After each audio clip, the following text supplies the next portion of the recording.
Good morning and welcome once again to Kirkheaton Parish in the east of Huddersfield. My name is the Reverend Ian Jones and I have the huge privilege of being the rector of St John the Baptist Kirkheaton and St Bartholomew's Grangemore.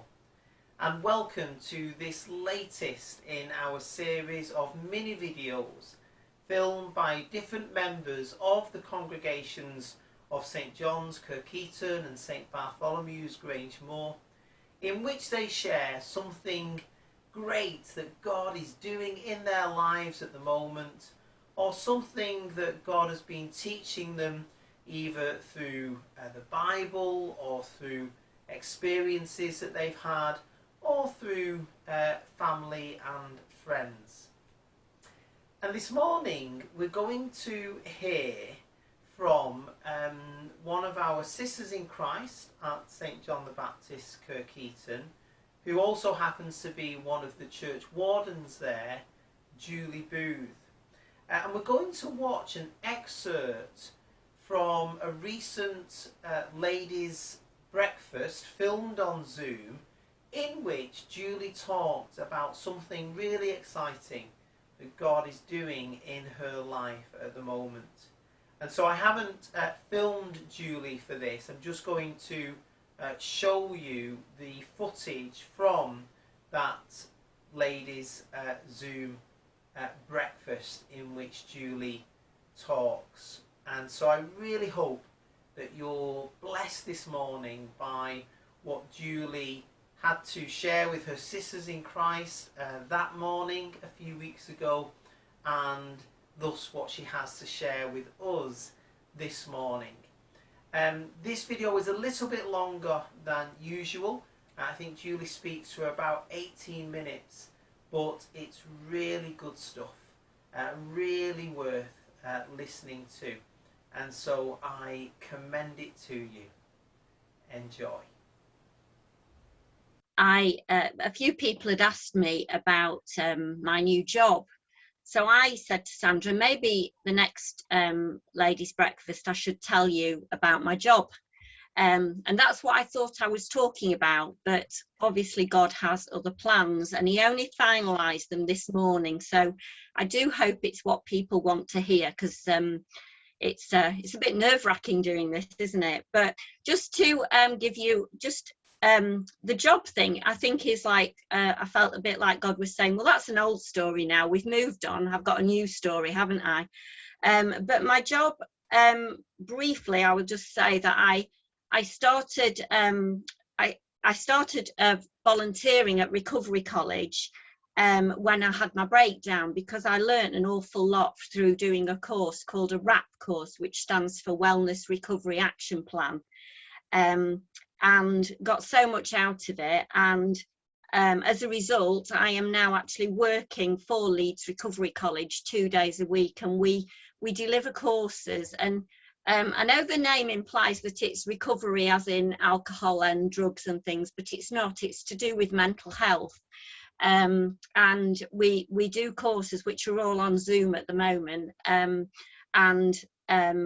the gentleman who is the boss encouraged me to apply, and I got the job. So I'm doing 15 hours a week for them, and I see that as a real example of God not wasting your time, because you know, it's been 6 years now since I had my breakdown, and I felt like I fell to pieces, and God gradually put me back together again, and hopefully I'm stronger. I feel stronger, but that's kind of, like I say, a bit of an old story now. So moving on from that, I wanted to tell you what's been happening for me since Christmas, and hopefully encourage you to go deeper with God. So during lockdown, a few of you know, I had stomach problems, and I ended up having to have a colonoscopy, and they didn't find anything serious. But in and amongst all those, I had a blood test, and the blood test came up as my sugars being not diabetic level, but high, or higher than they should be. So out of the blue, I didn't think they were going to do anything, but the doctor offered for me to join something called Second Nature, which was a diabetic program. And I think that's been part of the beginning of what's been a really exciting journey for me in the last 12 weeks, because we've just come up to the end of 12 weeks. Because Second Nature is about eating differently, but it's in so many ways it's so much more than that. And one of the things that it got me into was habit stacking in the morning. And Steve and I have both done it. So we in the morning we get up, and the first thing we did was listen to the Second Nature article that's for that day. So it might be about sleep, it might be about nutrition, exercise, all sorts of things, gratitudes, meditation. A very holistic program that I've absolutely loved, and actually ties in very well to my my job that I do, because we look at things holistically. But one of the things that has made me do, or encouraged me to do, is to put much more time into praying. And I know a lot of you use the Lectio 365. So I now, you'll probably balk at this, but we actually now get up at 5 o'clock, because we go to bed early because of Steve's work. And the first, having done our Second Nature thing, we both go off and I do Lectio, and I do my word for today, and I do, and then I pray. And that time seems to have grown and grown, and it's been really special for me. The other thing, and I've got my little sort of things to show you, the other thing that Sandra lent me, this book, I don't know if anybody's read it, but it's called I Dare to Call Him Father. It's quite an old book. I thought it was new, but it's not. It's been around for a long time. But it's a story of a lady called Bilquis, who was a Muslim and becomes a Christian. And it's an amazing book in that she's so obedient to God. And I've been reading this alongside doing more prayer time and stuff like that, and I feel like it's really spoken to me about being obedient to God and doing what he asks, and about that giving me peace. So the other thing that's happened, there's lots of things that I feel have all come together, is that for a long time I've been doing meditation. I've actually done the same meditation course 4 times now. Sandra's done it twice with us, haven't you, Sandra?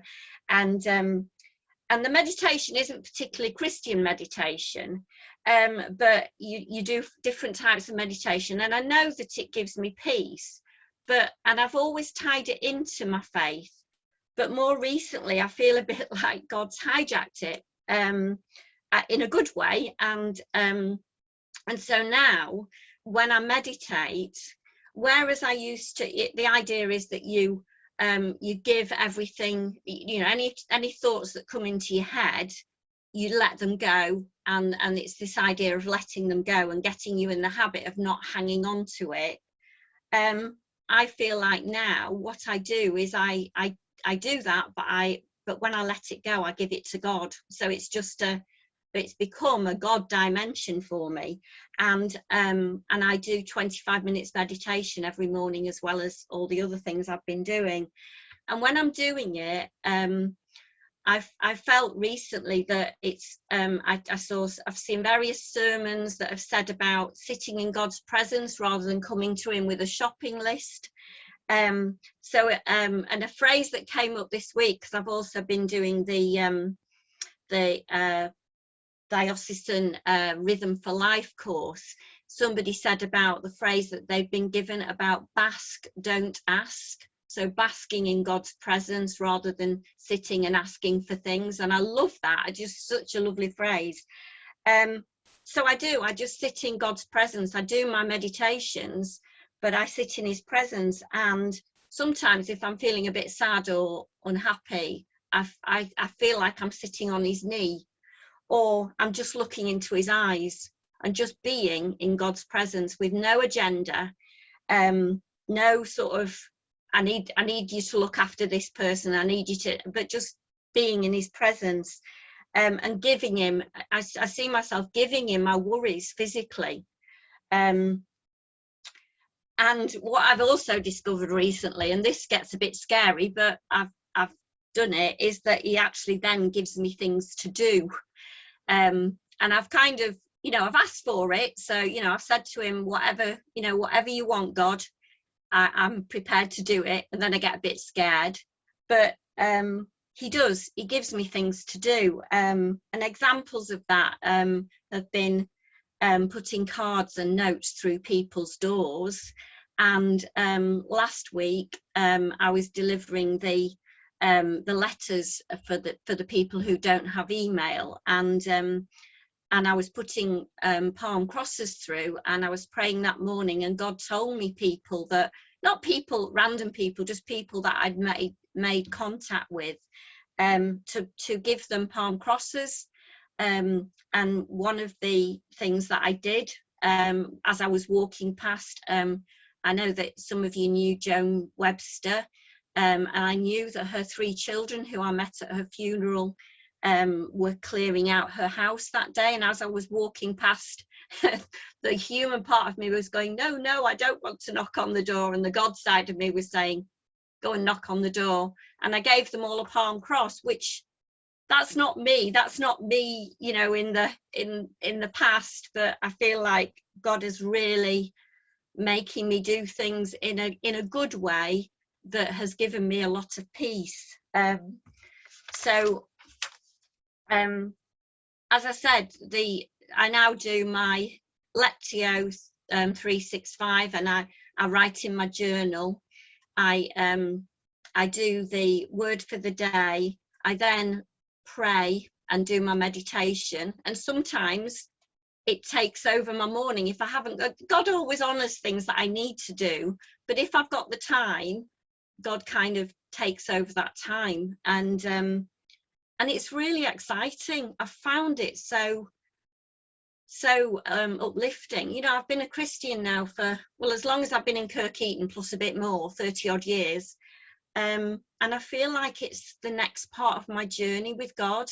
And I've often heard people say, oh, God told me this, but God said this. And I always used to think, well, what, how does God tell you? What is it, his voice? And Steve asked me this, and I said, I can't really explain. I just know that's what he wants me to do. And the latest one is, I was awake in the middle of the night one night, not worrying, just awake. And I came in here and I ended up ordering Easter cards. I don't send Easter cards, but I ordered Easter cards, and I've got to send them. I know who I've got to give them to and send them to. And then at the same time, I ordered these little scripture cards that there's 40 Bible verses that I've already used by sending to people on WhatsApp, pictures of them, my family and my dad and my sister, that I would never have witnessed to in the past. I would never have had the courage. But like I say, it's a massive change for me, but in a really exciting way. And when I first started thinking what I was going to talk about today, I feel like so many people have suffered during this 3rd lockdown, and it's been so hard.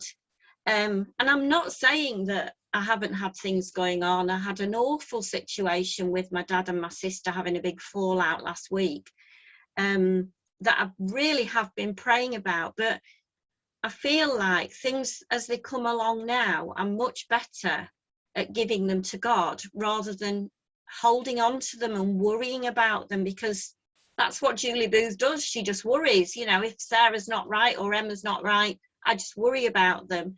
But like I say, because I've been doing this prayer time, I feel like God's really honoured that, and something literally yesterday that came up that probably I would even have said, I can't do this today, and I've actually given it to God and think it's not something I can do in my own strength, so I've given it to God.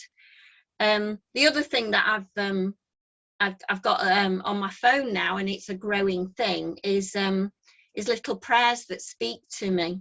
And I think Sandra's seen this, or anybody who's in Lorraine's house group. But Lorraine, I told her I was talking today, and she rang me up, And she sent me this one, which I think ties very much into this sitting in God's presence, and it's Exodus 14 verse 14, and it's, "The Lord will fight for you, you need only be still."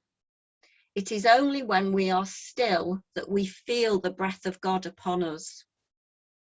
Only when we are still that we hear his voice. Only when we are still that we feel God's healing hand upon us, his calming breath filling us with his peace and his love. Oh, feel the breath of God upon you today as he breathes new life afresh in you.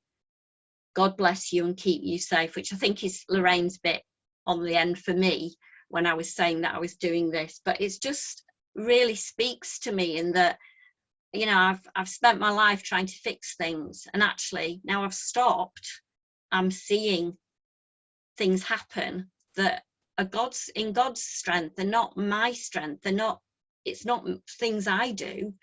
It's God working through that. And the other one that I'm sure if you've done Lectio this morning, you'll have seen this. And I actually put this into my little list of prayers and then realised it was already in there further up. So I'll read it to you because I think that's meant to be what we're supposed to hear today. And really, it's a prayer for all of us, if we want it, to take upon ourselves. Dear Jesus, help me to spread your fragrance everywhere I go. Flood my soul with your spirit and life. Penetrate and possess my whole being so utterly that my life may only be a radiance of yours. Shine through me and be so in me that every soul I come in contact with may feel your presence in my soul.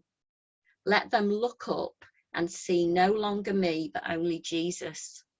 And that's Mother Teresa. We've probably heard it before, but I just really feel it speaks to me.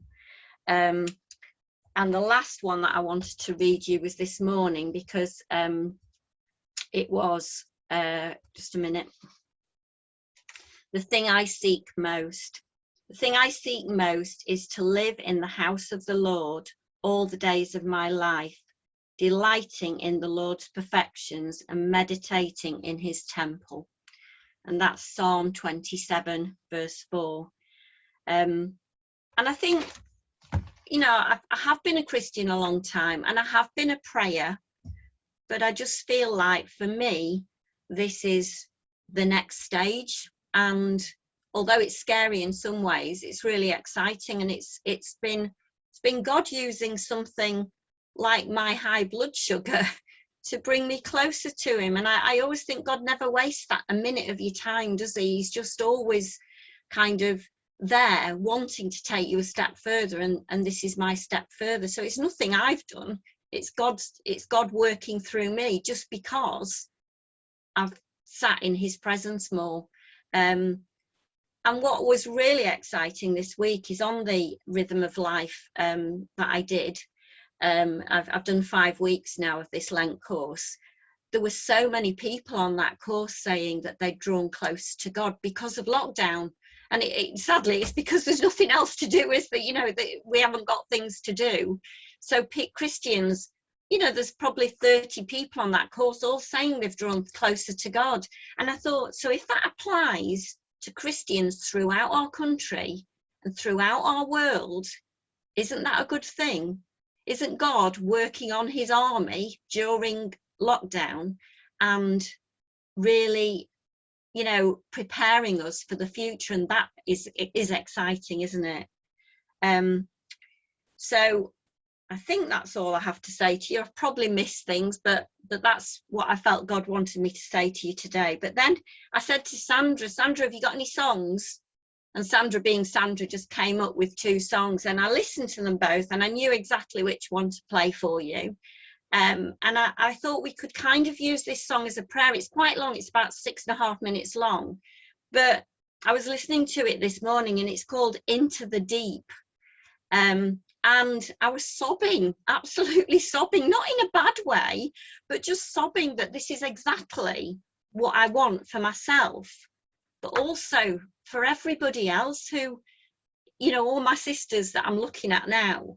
I want it for you as well, because it's really exciting and it's really amazing, and we all want it. But I always wanted it, but I've never actually been able to take that step further because of the busy world that we live in, or whatever excuses I've made. But because of this, program that I've done and other things that have all contributed, this is where I am now. And I'm like, bring it on. I just love it. I absolutely love it. It's scary. It's scary having to send a Bible verse to my sister. But I love it. I absolutely love it. So if we could just kind of use this song as a prayer, see what you think. Thank you, Julie. That was wonderful. Now, the song that Julie refers to there in her talk, called Into the Deep, and which the ladies on that Zoom breakfast then watched the video of and listened to after Julie's talk.